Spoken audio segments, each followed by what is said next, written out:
Hello नमस्कार जय Hind Vande Mataram friends. तो मित्रों आज આપણે 1 થી 50 જેટલા જીકેના એમસીક્યુ જોવાના છે। મિત્રો આવનારી એક્ઝામ જે છે વનરક્ષકની એને માત્ર હવે 7 દિવસની વાર રહી છે। તો મિત્રો એની તૈયારી કરતા હોય તો વિડીયોમાં છેલ્લે સુધી જોતા રહેજો। આપણી ચેનલ પર તમને જે છે એ આવા જીકેના ઘણા બધા જે છે એ વિડીયો જોવા મળશે। તો મિત્રો વિડીયોમાં છેલ્લે સુધી જોતા રહેજો। તો ચાલો શરૂ કરીએ। પ્રશ્ન નંબર 1, પ્રધાનમંત્રી કિસાન સન્માન નિધિ યોજનાની શરૂઆત કયા વર્ષે થઈ હતી? મિત્રો પ્રધાનમંત્રી કિસાન સન્માન નિધિ યોજનાની શરૂઆત જે છે એ કયા વર્ષે થઈ હતી? તો મિત્રો એની શરૂઆત 2018 થી થઈ હતી। ખાસ યાદ રાખજો કે પ્રધાનમંત્રી કિસાન સન્માન નિધિ યોજનાની શરૂઆત કયા વર્ષે? તો 2018 થી થયેલી હતી। ત્યારબાદનો ક્વેશ્ચન જોઈએ બીજો, ગ્રીન જજ ઓફ ઇન્ડિયા તરીકે કોને ઓળખવામાં આવે છે? ગ્રીન જજ ઓફ ઇન્ડિયા તરીકે જે છે એ નીચેનામાંથી કોને ઓળખવામાં આવે છે? તો શું આવશે અહીંયા રાઈટ આન્સર? કુલદીપ સિંહ આવશે। ઓપ્શન એ જે છે આપણો રાઈટ આન્સર બની જશે। ખાસ યાદ રાખજો કે ગ્રીન જજ ઓફ ઇન્ડિયા તરીકે કોને? તો કુલદીપ સિંહને ઓળખવામાં આવે છે। મિત્રો તમે વિડીયોમાં છેલ્લે સુધી જોતા રહેજો। આપણે છેલ્લે એક 51મો ક્વેશ્ચન જે છે એ રાખેલો છે જેનો આન્સર તમારે કોમેન્ટમાં જણાવવાનો રહેશે। તો વિડીયોમાં તમે છેલ્લે સુધી જોતા રહેજો। જોઈએ ત્યારબાદનો ક્વેશ્ચન, નીચેનામાંથી કઈ પરિયોજનાને ગિનીજ બુકમાં સ્થાન મળેલું છે? નીચેનામાંથી જે છે કઈ પરિયોજના એને ગિનીજ બુકમાં સ્થાન મળેલું છે? તો કઈ આવશે અહીંયા? પોલાવરમ આવશે। અહીંયા ઓપ્શન એ જે છે રાઈટ આન્સર બની જશે। ખાસ યાદ રાખજો કે પોલાવરમ જે છે એ પરિયોજનાને ગિનીજ બુકમાં જે છે એ સ્થાન મળેલું છે। ત્યારબાદનો ક્વેશ્ચન જોઈએ, દૂધમાંથી દહીં બનાવવા માટે વપરાતો ઉત્સેચક કયો છે? દૂધમાંથી દહીં બનાવવા માટે વપરાતો ઉત્સેચક જે છે એ કયો છે? તો લેક્ટેજ આવશે। અહીંયા ઓપ્શન બી જે છે આપણો સાચો જવાબ બની જશે। ખાસ યાદ રાખજો કે દૂધમાંથી દહીં બનાવવા માટે જે છે વપરાતો ઉત્સેચક કયો? તો લેક્ટેજ છે। મિત્રો દૂધમાંથી દહીં બનાવવા માટે વપરાતો બેક્ટેરિયા પૂછાય તો શું આવશે? લેક્ટોબેસિલસ જે છે એ બેક્ટેરિયા આવશે। અહીંયા જે છે ઉત્સેચક પૂછ્યો છે એટલા માટે લેક્ટેજ આવશે। ત્યારબાદનો ક્વેશ્ચન જોઈએ 5મો, બે જળ વિસ્તારોને અલગ કરતી સાંકડી ભૂમિપટ્ટીને શું કહે છે? બે જળ વિસ્તારોને અલગ કરતી સાંકડી ભૂમિપટ્ટી હોય એને શું કહેવાય છે? તો શું આવશે? એને સંયોગી ભૂમિ એને કહેવામાં આવશે। ઓપ્શન બી આપણો રાઈટ આન્સર બની જશે। ખાસ યાદ રાખજો કે બે જળ વિસ્તારોને અલગ કરતી સાંકડી ભૂમિપટ્ટી કયા નામે? તો સંયોગી ભૂમિ નામથી ઓળખાય છે। મિત્રો તમને વિડીયો ગમતો હોય તો એક લાઇક કરજો। અમે તમારી પાસે માત્ર એક લાઇકની આશા રાખીએ છીએ, તો એક લાઇક તમે જરૂર કરી દેજો। ત્યારબાદનો ક્વેશ્ચન જોઈએ, કોની યાદમાં વર્ષ 1957માં હેલી નેશનલ પાર્કનું નામ બદલવામાં આવ્યું હતું? કોની યાદમાં મિત્રો જે છે 1957માં હેલી નેશનલ પાર્કનું જે છે એ નામ બદલવામાં આવ્યું? તો કોની યાદમાં આવશે? એડવર્ડ જેમ્સ કોર્બેટ જે છે એમની યાદમાં મિત્રો 1957માં હેલી નેશનલ પાર્કનું નામ જે છે એ બદલવામાં આવેલું હતું। મિત્રો ઉત્તરાખંડમાં જે છે રામગંગા નદી ઉપર આવેલો આ નેશનલ પાર્ક છે, એ પણ આપણને ખ્યાલ હોવો જોઈએ। ત્યારબાદનો નેક્સ્ટ ક્વેશ્ચન, મૃત પ્રાણીઓના અવશેષો સાચવવા માટે શાનું જલીય દ્રાવણ વપરાય છે? મૃત પ્રાણીઓના અવશેષ સાચવવા માટે જે છે શેનું જલીય દ્રાવણ જે છે એ વપરાય છે? તો શેનું આવશે? મિથેનોલનું આવશે। અહીંયા ઓપ્શન ડી જે છે આપણો રાઈટ આન્સર બની જશે। ખાસ યાદ રાખજો કે મૃત પ્રાણીઓના અવશેષ સાચવવા માટે કયું? તો મિથેનોલ જે છે એ જલીય દ્રાવણ વપરાય છે। ત્યારબાદનો ક્વેશ્ચન જોઈએ 8મો, હિમાલયમાં આવેલો કયો ઘાટ અરુણાચલ પ્રદેશને તિબેટ સાથે જોડે છે? હિમાલયમાં આવેલો કયો ઘાટ જે છે એ મિત્રો અરુણાચલ પ્રદેશને જે છે એ તિબેટ સાથે જોડે છે? તો કયો ઘાટ આવશે?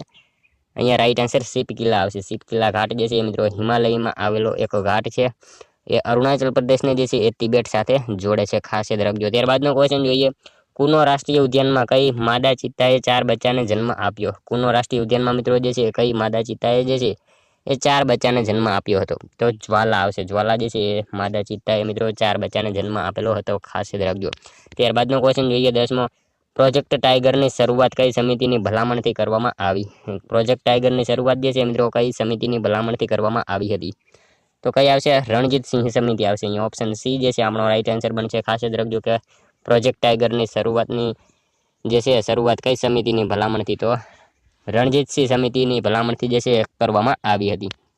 ત્યારબાદનો ક્વેશ્ચન છે, India State of Forest Report 2021 અનુસાર ભારતમાં સૌથી વધુ વૃક્ષ આવરણ ધરાવતું રાજ્ય કયું છે? India State of Forest Report 2021 અનુસાર જે છે ભારતમાં સૌથી વધુ વૃક્ષ આવરણ ધરાવતું રાજ્ય જે છે એ નીચેનામાંથી કયું છે? તો મિત્રો અહીંયા મહારાષ્ટ્ર આવશે। ઓપ્શન સી આપણો રાઈટ આન્સર બનશે। ખાસ યાદ રાખજો કે India State of Forest Report 2021 અનુસાર જે છે ભારતમાં સૌથી વધુ વૃક્ષ આવરણ ધરાવતું રાજ્ય કયું? તો એ મહારાષ્ટ્ર છે। બીજા ક્રમે મિત્રો રાજસ્થાન આવશે, અને વૃક્ષોની વાત અહીંયા કરવામાં આવેલી છે, નહીં કે જંગલોની, એટલા માટે મહારાષ્ટ્ર આવશે। ત્યારબાદનો ક્વેશ્ચન છે, ઓડિશા શૈલીના મંદિરોને કયા નામથી ઓળખવામાં આવતા હતા? ઓડિશા શૈલીના મંદિરોને જે છે એ કયા નામથી ઓળખવામાં આવતા હતા? તો કયા નામથી આવશે? જગમોહન નામથી. ઓપ્શન બી આપણો રાઈટ આન્સર બનશે. ખાસ યાદ રાખજો કે ઓડિશા શૈલીના મંદિરોને કયા નામથી? તો જગમોહન નામથી જે છે એને ઓળખવામાં આવતા હતા. ત્યારબાદનો ક્વેશ્ચન છે, કયા ગુજરાતી સર્જકને ગાયકવાડ સરકારે રાજરત્ન ઇલકાબથી નવાજ્યા હતા? કયા ગુજરાતી સર્જકને જે છે મિત્રો ગાયકવાડ સરકારે રાજરત્ન ઇલકાબથી જે છે નવાજ્યા હતા? તો કયા આવશે અહીંયા રાઈટ આન્સર?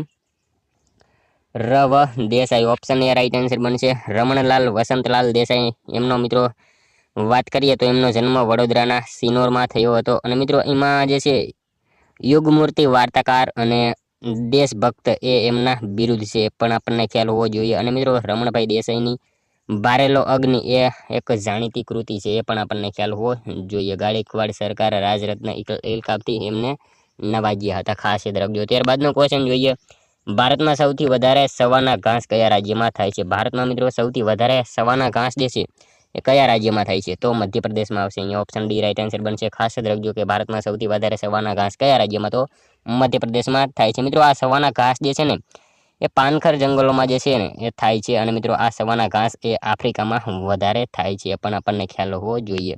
ત્યારબાદનો ક્વેશ્ચન છે, ભારતનું પ્રથમ ગીધ પ્રજનન કેન્દ્ર કઈ જગ્યાએ શરૂ કરવામાં આવ્યું છે? મિત્રો ભારતનું જે છે પ્રથમ ગીધ પ્રજનન કેન્દ્ર કઈ જગ્યાએ શરૂ કરવામાં આવેલું છે? તો ક્યાં આવશે અહીંયા રાઈટ આન્સર? ધરમપુર આવશે. ઓપ્શન ડી આપણો રાઈટ આન્સર બનશે. ખાસ યાદ રાખજો કે ભારતનું પ્રથમ ગીધ પ્રજનન કેન્દ્ર કઈ જગ્યાએ? તો ધરમપુર ખાતે શરૂ કરવામાં આવેલું છે. મિત્રો આસામના ધરમપુર ખાતે આવશે, નહીં કે વલસાડના. ત્યારબાદનો ક્વેશ્ચન જોઈએ, વિક્રમશિલા ગંગા ડોલ્ફિન અભયારણ્ય કયા રાજ્યમાં આવેલ છે? વિક્રમશિલા ગંગા ડોલ્ફિન અભયારણ્ય જે છે એ કયા રાજ્યમાં આવેલું છે? તો શું આવશે? બિહારમાં આવશે. ઓપ્શન બી સી આપણો રાઈટ આન્સર બનશે. વિક્રમશિલા ગંગા ડોલ્ફિન અભયારણ્ય ક્યાં? તો બિહારમાં આવેલું છે. મિત્રો તાજેતરમાં યુપી સરકારે ડોલ્ફિનને જે છે એ રાજ્ય જળચર જીવ જાહેર કરેલું છે, એ પણ આપણને ખ્યાલ હોવો જોઈએ. મિત્રો તમે છેલ્લે જે છે 50માંથી તમારા કેટલા સાચા પડે છે એ પણ તમારે અમને કોમેન્ટમાં જણાવવાનું રહેશે. તો જોઈએ 17મો ક્વેશ્ચન, દેશમાં વન્યજીવ સંરક્ષણના ઉદ્દેશથી રાષ્ટ્રીય વન્યજીવ કાર્ય યોજના કયા વર્ષે શરૂ કરવામાં આવી હતી? મિત્રો દેશમાં જે છે વન્યજીવ સંરક્ષણના ઉદ્દેશથી રાષ્ટ્રીય વન્યજીવ કાર્ય યોજના જે છે એ કયા વર્ષથી શરૂ કરવામાં આવી? તો 1983થી જે છે એ શરૂ કરવામાં આવેલી હતી. ખાસ યાદ રાખજો. ત્યારબાદનો ક્વેશ્ચન જોઈએ 18મો, India State of Forest Report 2021 મુજબ કયા રાજ્ય કેન્દ્રશાસિત પ્રદેશમાં સૌથી વધુ કાર્બન સ્ટોક છે? કયા રાજ્યમાં અથવા તો કેન્દ્રશાસિત પ્રદેશમાં જે છે સૌથી વધારે કાર્બન સ્ટોક છે? ઇન્ડિયા સ્ટેટ ફોરેસ્ટ રિપોર્ટ 2021 મુજબ તો કયા રાજ્યમાં આવશે અહીંયા રાઈટ આન્સર? અરુણાચલ પ્રદેશમાં આવશે. ઓપ્શન એ આપણો રાઈટ આન્સર બની જશે. ત્યારબાદનો ક્વેશ્ચન જોઈએ, ગુજરાતમાં ગૂગલનું સૌથી મોટું માર્કેટ ક્યાં આવેલું છે? મિત્રો ગુજરાતમાં સૌથી મોટું ગૂગલનું માર્કેટ જે છે ક્યાં આવેલું છે? તો અંબાજી ખાતે આવશે. અહીંયા ઓપ્શન સી આપણો રાઈટ આન્સર બનશે. ખાસ યાદ રાખજો કે અંબાજી ખાતે મિત્રો ગુજરાતનું સૌથી મોટું ગૂગલનું જે છે એ માર્કેટ આવેલું છે. મિત્રો આ ગૂગલનું જે છે એ વૃક્ષ ના હોય, એનું સૂપ હોય, અને મિત્રો તેમાંથી મળતો એ પદાર્થ એટલે કે ગૂગળનો ઉપયોગ જે છે એ મિત્રો સાંધાના દુખાવા તેમજ ચરબી ઘટાડવા પણ થાય છે, એ પણ આપણને ખ્યાલ હોવો જોઈએ. સાથે સાથે જોઈએ ત્યારબાદનો નેક્સ્ટ ક્વેશ્ચન, ડુમખલ અભયારણ્ય ગુજરાતના કયા જિલ્લામાં આવેલું છે? ડુમખલ અભયારણ્ય જે છે એ મિત્રો ગુજરાતના કયા જિલ્લામાં આવેલું છે? તો શું આવશે? નર્મદામાં આવશે. નર્મદા જિલ્લામાં ડુમખલ અભયારણ્ય જે છે એ આવેલું છે. ખાસ યાદ રાખજો. અને મિત્રો શુલપાણેશ્વર જે છે એનું જ આ બીજું નામ છે, એ પણ આપણને ખ્યાલ છે. જોઈએ ત્યારબાદનો ક્વેશ્ચન, નીચેનામાંથી કયું પોષક તત્વ વનસ્પતિના પ્રકાશ સંશ્લેષણમાં સહાયક તરીકે વર્તે છે? નીચેનામાંથી કયું પોષક તત્વ જે છે અને વનસ્પતિના પ્રકાશ સંશ્લેષણમાં સહાયક તરીકે જે છે એ વર્તે છે? તો ક્લોરીન આવશે. અહીંયા ઓપ્શન બી રાઈટ આન્સર બની જશે. ખાસ યાદ રાખજો. ત્યારબાદનો ક્વેશ્ચન જોઈએ, ગુજરાતની નીલકા નદીના કાંઠે કયું પ્રસિદ્ધ તીર્થ આવેલું છે? મિત્રો ગુજરાતની જે છે નીલકા નદીના કિનારે જે છે કયું પ્રસિદ્ધ તીર્થ આવેલું છે? તો કયું આવશે અહીંયા રાઈટ આન્સર? ભીમનાથ શિવાલય જે છે મિત્રો ખાસ યાદ રાખજો કે ગુજરાતની નીલકા નદીના કાંઠે આવેલું પ્રસિદ્ધ જે છે તીર્થ આવેલું છે. ત્યારબાદનો ક્વેશ્ચન છે, 26 નવેમ્બર 1949ના રોજ બંધારણની કેટલી જોગવાઈઓ કામચલાઉ ધોરણે લાગુ કરવામાં આવી હતી? મિત્રો 26 નવેમ્બર 1949ના રોજ બંધારણની કેટલી જોગવાઈઓ કામચલાઉ ધોરણે જે છે લાગુ કરવામાં આવી? તો કેટલી આવશે? નાગરિકતા આપાતકાળ ચૂંટણીઓ આપેલ તમામ જે છે મિત્રો 26 નવેમ્બર 1949ના રોજ બંધારણની જે છે કામચલાઉ જે છે એ લાગુ કરવામાં આવેલી હતી. ખાસ યાદ રાખજો. 26 નવેમ્બર મિત્રો બંધારણ દિવસ તરીકે પણ મનાવવામાં આવે છે, પણ આપણને ખ્યાલ હોવો જોઈએ. ત્યારબાદનો ક્વેશ્ચન જોઈએ, જમીન પર રહેતા કાચબાને શું કહેવાય છે? જમીન ઉપર રહેતા કાચબાને મિત્રો શું કહેવામાં આવે છે? તો શું આવશે? ટોર્ટોઇઝ કહેવામાં આવશે. અને ઓપ્શન એ રાઈટ આન્સર બનશે. ખાસ યાદ રાખજો કે જમીન ઉપર રહેતા કાચબાને શું? તો ટોર્ટોઇઝ કહેવામાં આવે છે. મિત્રો મીઠા પાણીના કાચબાને ટેરાપિન કહેવામાં આવે છે, અને દરિયાઈ કાચબાને ટર્ટલ કહેવામાં આવે છે, એ પણ આપણને ખ્યાલ હોવો જોઈએ. ત્યારબાદનો ક્વેશ્ચન જોઈએ, કયા પ્રકારના મગરની પ્રજાતિમાં ચાંચ જેવા જડબાની રચના હોય છે? કયા પ્રકારના મગરની પ્રજાતિમાં જે છે ચાંચ જેવા જડબાની રચના થયેલી હોય છે? તો ઘડિયાળ. ઘડિયાળ જે છે એ પ્રકારની મગરની પ્રજાતિમાં મિત્રો ચાંચ જેવી જડબાની રચના થયેલી જોવા મળે છે. મિત્રો અહીંયા જે છે આ ઘડિયાળ મગર જે છે એને મિત્રો મનુષ્ય ઉપર જે છે એ એટેક કરશે નહીં. કુદરતે મિત્રો સ્પેશિયલ એવી એને રચના કરેલી છે કે એને જે છે ચાંચ હોય એના માટે જે છે એ મનુષ્ય અથવા તો કોઈ પણ જળચર જીવ ઉપર જે છે એ એટેક કરી શકશે નહીં. અને મિત્રો આ પ્રકારની મગરો જે છે એ ચંબલ નદીમાં વધારે જોવા મળે છે, એ પણ આપણને ખ્યાલ હોવો જોઈએ. ત્યારબાદનો નેક્સ્ટ ક્વેશ્ચન 26મો, દુનિયાની સૌથી લાંબી સર્પ પ્રજાતિનું નામ શું છે? મિત્રો દુનિયાની સૌથી લાંબી સર્પ પ્રજાતિ જે છે કઈ છે? તો એનાકોન્ડા આવશે. અહીંયા ઓપ્શન સી આપણો રાઈટ આન્સર બની જશે. જોઈએ ત્યારબાદનો ક્વેશ્ચન, નીચે પૈકી કયું લક્ષણ કરંજ વનસ્પતિનું છે? નીચેનામાંથી કયું લક્ષણ જે છે એ કરંજ વનસ્પતિનું છે? તો કયું આવશે?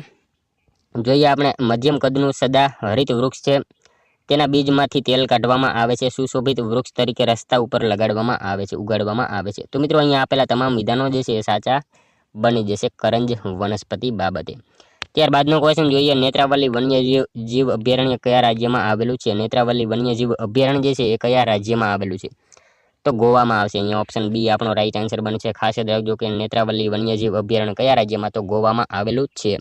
જોઈએ ત્યારબાદનો નેક્સ્ટ ક્વેશ્ચન, મધુપ્રમેયને અંકુશમાં રાખવા નીચેનામાંથી કયો છોડ ખાસ ઉપયોગી છે? મધુપ્રમેય મિત્રો એટલે ડાયાબિટીસ થશે. મધુપ્રમેય એટલે કે ડાયાબિટીસને અંકુશમાં રાખવા માટે નીચેનામાંથી કયો છોડ જે છે એ ઉપયોગી છે? તો મામે જવો થશે. ઓપ્શન એ રાઈટ આન્સર બની જશે, એ ઉપયોગી છે. ત્યારબાદનો ક્વેશ્ચન જોઈએ, વનસ્પતિની વિવિધતાની દ્રષ્ટિએ એશિયામાં ભારતનું સ્થાન કેટલામું છે? વનસ્પતિની વિવિધતાની દ્રષ્ટિએ મિત્રો એશિયાનું ભારતમાં સ્થાન જે છે એ કેટલામું છે? તો ચોથું આવશે. એશિયામાં જે છે ચોથું જ છે.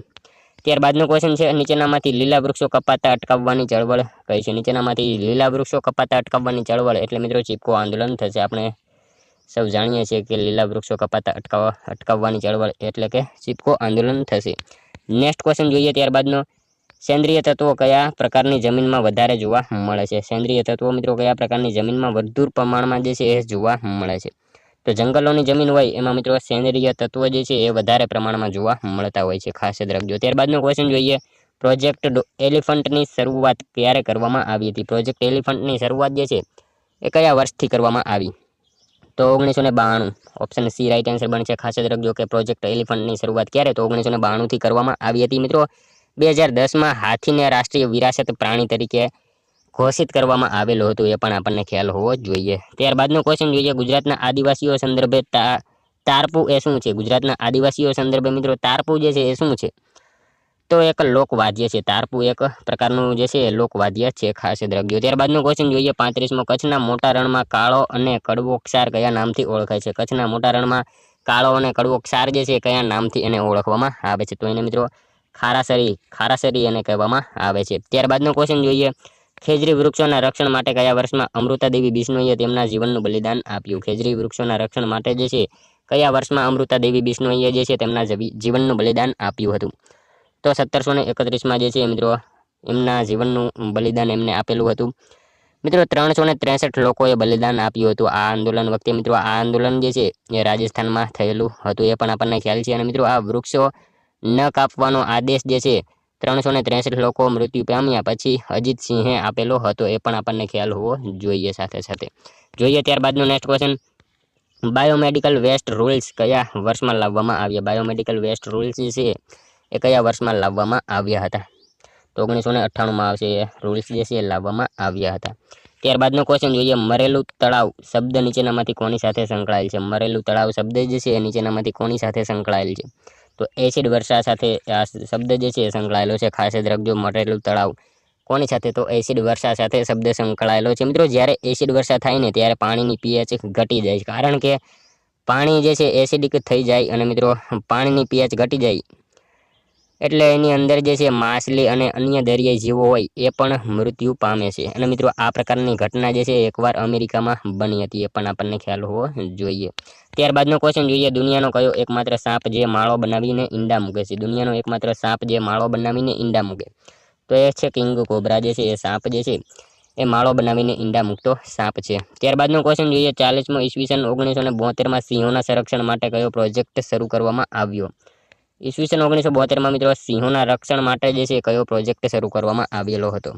તો શું આવશે મિત્રો? આનો આન્સર જે છે તમારે કોમેન્ટમાં જણાવવાનો રહેશે. ત્યારબાદનો ક્વેશ્ચન જોઈએ 41મો, હાઇડ્રોજનને સળગાવવાથી શું બનશે? હાઇડ્રોજનને સળગાવવાથી જે છે એ શું બનશે? તો પાણી બનશે મિત્રો. હાઇડ્રોજનને સળગાવવાથી શું? તો પાણી બનશે, ખાસ યાદ રાખજો. ત્યારબાદનો ક્વેશ્ચન જોઈએ નેશનલ બાયોસ્ફિયર રિઝર્વ પ્રોગ્રામની શરૂઆત કયા વર્ષમાં કરવામાં આવી હતી? નેશનલ બાયોસ્ફિયર રિઝર્વ પ્રોગ્રામની શરૂઆત જે છે એ કયા વર્ષમાં કરવામાં આવી હતી? તો 1986માં જે છે એ ખાસ યાદ રાખજો કે નેશનલ બાયોસ્ફિયર રિઝર્વની જે છે પ્રોગ્રામની શરૂઆત કરવામાં આવેલી હતી. ત્યારબાદનો ક્વેશ્ચન જોઈએ એશિયામાં ગેંડાની કુલ કેટલી પ્રજાતિઓ જોવા મળે છે? એશિયામાં ગેંડાની જે છે કુલ કેટલી પ્રજાતિઓ જોવા મળે છે? તો ત્રણ જે છે એ મિત્રો જોવા મળે છે. એશિયામાં ગેંડાની કુલ 3 પ્રજાતિઓ જોવા મળે છે. વિશ્વમાં પૂછાય તો 5 આવશે, એશિયામાં 3 અને મિત્રો ભારતમાં જે છે 1 પ્રજાતિ એટલે કઈ? તો એકશિંગી ગેંડા જોવા મળે છે. પણ આપણને ખ્યાલ હોવો જોઈએ સાથે સાથે મિત્રો. ત્યારબાદનો ક્વેશ્ચન જોઈએ કયા વ્યક્તિએ પર્યાવરણ સંરક્ષણ પ્રત્યે જાગૃતિ વધારવા માટે પર્યાવરણ શિક્ષણ નીતિની શરૂઆત કરી હતી? કયા વ્યક્તિએ મિત્રો પર્યાવરણ સંરક્ષણ પ્રત્યે જાગૃતિ વધારવા માટે પર્યાવરણ શિક્ષણ નીતિની શરૂઆત કરી હતી? તો એ વ્યક્તિ કોણ હતા? મધુ ભટનાગર હતા. ઓપ્શન એ રાઈટ આન્સર બની જશે, ખાસ યાદ રાખજો. ત્યારબાદનો ક્વેશ્ચન જોઈએ વિશ્વ કાચબા દિવસ ક્યારે ઉજવવામાં આવે છે? વિશ્વ કાચબા દિવસની ઉજવણી જે છે એ મિત્રો ક્યારે? તો 23 મે ના રોજ કરવામાં આવે છે. ખાસ યાદ રાખજો કે વિશ્વ કાચબા દિવસ ક્યારે? તો 23 મે ના રોજ ઉજવવામાં આવે છે. મિત્રો ઓલિવ રીડલી કાચબાના સંરક્ષણ માટે ઓડિશામાં ઋષિકુલ્ય નદી જે છે એ જાણીતી છે, એ પણ આપણે સાથે યાદ રાખીશું. ત્યારબાદનો ક્વેશ્ચન જોઈએ 46મો, કડિયા ડુંગર ઇકો ટુરિઝમ સ્થળ કયા વિભાગ અંતર્ગત આવે છે? કડિયા ડુંગર ઇકો ટુરિઝમ સ્થળ જે છે એ કયા વિભાગ અંતર્ગત આવે છે? તો કયા આવશે? સુરત વન વિભાગ અંતર્ગત આવે છે. ઓપ્શન બી આપણો રાઈટ આન્સર બનશે. ખાસ યાદ રાખજો કે કડિયા ડુંગર ઇકો ટુરિઝમ સ્થળ કયા વિભાગ અંતર્ગત? તો સુરત વન વિભાગ અંતર્ગત આવે છે. ત્યારબાદનો ક્વેશ્ચન છે કયા દેશના રાષ્ટ્રધ્વજમાં સિંહને સ્થાન આપેલ છે? તો શ્રીલંકા આવશે અહીંયા. ઓપ્શન સી રાઈટ આન્સર બની જશે. ત્યારબાદનો ક્વેશ્ચન જોઈએ 48મો, કયા વર્ષ દરમિયાન સિંહની જગ્યાએ વાઘને રાષ્ટ્રીય પ્રાણી જાહેર કરવામાં આવ્યું? તો કયા વર્ષમાં આવશે? 1972માં જાહેર કરવામાં આવ્યું હતું. મિત્રો આ વર્ષને ખાસ યાદ રાખવાનું છે. 1972 એટલે મિત્રો ઘણી બધી યોજનાઓ સાથે સંકળાયેલું વર્ષ છે. એને પણ આપણને ઘણી બધી જે છે યોજનાઓ એ પણ આપણને ખ્યાલ હોવો જોઈએ. ત્યારબાદનો ક્વેશ્ચન જોઈએ ભારતમાં કયા સ્થળે પ્રથમ વખત સફેદ વાઘનું સંરક્ષણ કેન્દ્ર શરૂ કરવામાં આવ્યું? ભારતમાં કયા સ્થળે જે છે પ્રથમ વખત સફેદ વાઘનું સંરક્ષણ કેન્દ્ર શરૂ કરવામાં આવ્યું? તો મુકુંદપુર ખાતે જે છે સફેદ વાઘનું સંરક્ષણ કેન્દ્ર શરૂ કરવામાં આવેલું હતું મધ્યપ્રદેશમાં મુકુંદપુર ખાતે, ખાસ યાદ રાખજો. ત્યારબાદનો ક્વેશ્ચન જોઈએ 50મો, કોના દ્વારા સિંહ પરિયોજનાની શરૂઆત કરવામાં આવી હતી? કોના દ્વારા જે છે સિંહ પરિયોજનાની શરૂઆત કરવામાં આવી? તો ઇન્દિરા ગાંધી દ્વારા જે છે, ખાસ યાદ રાખજો કે ઇન્દિરા ગાંધી દ્વારા સિંહ પરિયોજનાની શરૂઆત કરવામાં આવી હતી. ત્યારબાદનો ક્વેશ્ચન જોઈએ 51મો, છેલ્લો લાસ્ટ મિત્રો. આનો આન્સર તમારે કોમેન્ટમાં જણાવવાનો રહેશે. સિંહ ઉપર દેખરેખ રાખવા માટે મિત્રો જે છે કયા મોનિટરિંગ સોફ્ટવેરનો ઉપયોગ કરવામાં આવે છે? સિંહ ઉપર દેખરેખ રાખવા માટે કયા મોનિટરિંગ સોફ્ટવેરનો જે છે એ ઉપયોગ થાય છે? મિત્રો આનો આન્સર તમારે કોમેન્ટમાં જણાવવાનો રહેશે, જેથી અમને પણ ખ્યાલ આવે તમારી તૈયારી કેવી થઈ રહી છે. તો મિત્રો આ તો વિડીયો તમને